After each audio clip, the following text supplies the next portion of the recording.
Hello बच्चों, let read the question. The question is select the correct statements.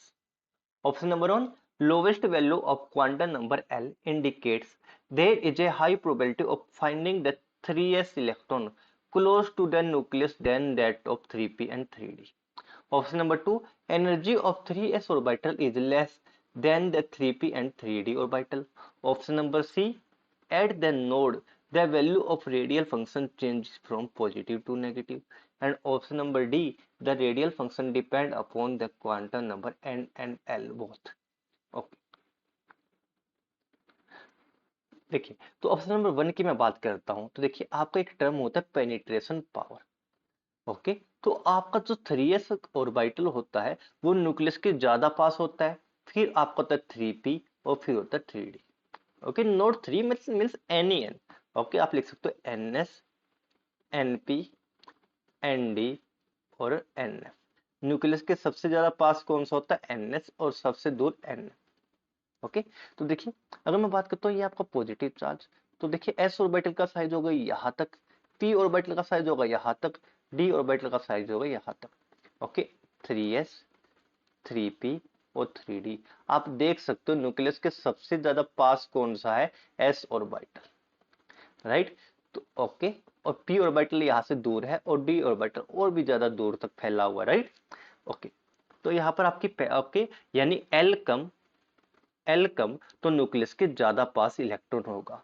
और यही बात लिखी है, देखिए lowest value of quantum number L indicate there is a high probability of finding the 3s electron close to the nucleus than 3p and 3d. यानी अगर L की value लो है तो इलेक्ट्रॉन के मिलने की संभावना न्यूक्लियस के पास ज्यादा होगी with respect to 3p and 3d. Okay, जिसकी वैल्यू हाई है. L की वैल्यू 1, L की वैल्यू 2. जैसे जैसे L की वैल्यू बढ़ रही है न्यूक्लियस के पास इलेक्ट्रॉन के मिलने की संभावना कम होती जा रही है, यानी option number 1 is correct option. Option number 2, energy of 3s orbital is less than 3p and 3d. देखिए इलेक्ट्रॉन न्यूक्लियस के जितना ज्यादा पास होगा उतना ज्यादा इनके बीच में क्या होगा? Attraction, right. न्यूक्लियस के जितना ज्यादा पास उतना ज्यादा अट्रैक्शन, और अट्रैक्शन ज्यादा तो एनर्जी लो. देखिए अट्रैक्शन सबसे ज्यादा किसके बीच में होगा? 3s में, फिर आपका 3p में और फिर 3d में. ओके, ये बात आ रही है अट्रैक्शन की. ओके, आपको पता अगर अट्रैक्शन ज्यादा तो आपका एनर्जी लो, क्योंकि स्टेबिलिटी ज्यादा होगी तो एनर्जी का ऑर्डर उल्टा आ जाएगा, 3d, 3p, 3s. ये आपका आ गया एनर्जी का ऑर्डर. ओके, तो बिल्कुल सही है, 3s की एनर्जी सबसे लो होने वाली है. At the node the value of radial function change from positive to negative. बिल्कुल सही. ओके, फॉर एग्जांपल मैं अगर किसी भी p ऑर्बिटल का ग्राफ बनाऊं तो देखिए यहाँ पर आपकी वैल्यू 0 है तो नीचे होगी नेगेटिव और ऊपर होगी पॉजिटिव. तो आपका ग्राफ देखिए ऐसे बनता है, 0 से स्टार्ट होगा p के लिए और ये जाएगा ऐसे.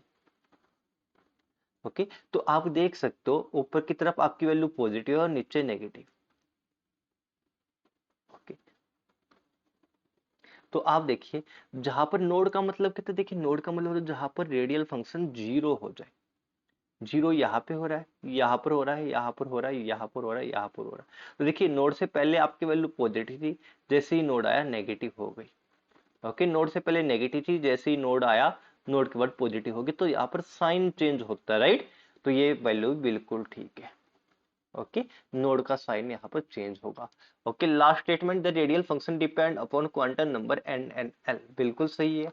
ओके, नंबर ऑफ नोड किसके ऊपर डिपेंड करता है? देखिए रेडियल नोड डिपेंड करते हैं number of node n minus L minus 1. यानी ये नोड कितने होंगे ये डिपेंड करता है n और l दोनों के ऊपर. एंड आल्सो शेप भी आपकी एल के ऊपर डिपेंड करती है. फॉर एग्जांपल अगर एस पी और D, okay, S P D और एफ ऑर्बिटल में बात करूं तो पी डी एफ में नोड स्टार्ट होगा कहां से? आपका नोड स्टार्ट होगा आपका 0 से. ओके, 0 से यहाँ पे मिनिमा से, लेकिन एस के लिए नोड कहां से स्टार्ट होता है? मैक्सिमा से. ओके, तो definitely both N and L के ऊपर ये वैल्यू डिपेंड करती है. तो फोर्थ ऑप्शन भी बिल्कुल करेक्ट है. Hence option all are correct, A B C D all are correct, right. Hope you understand well. Happy learning and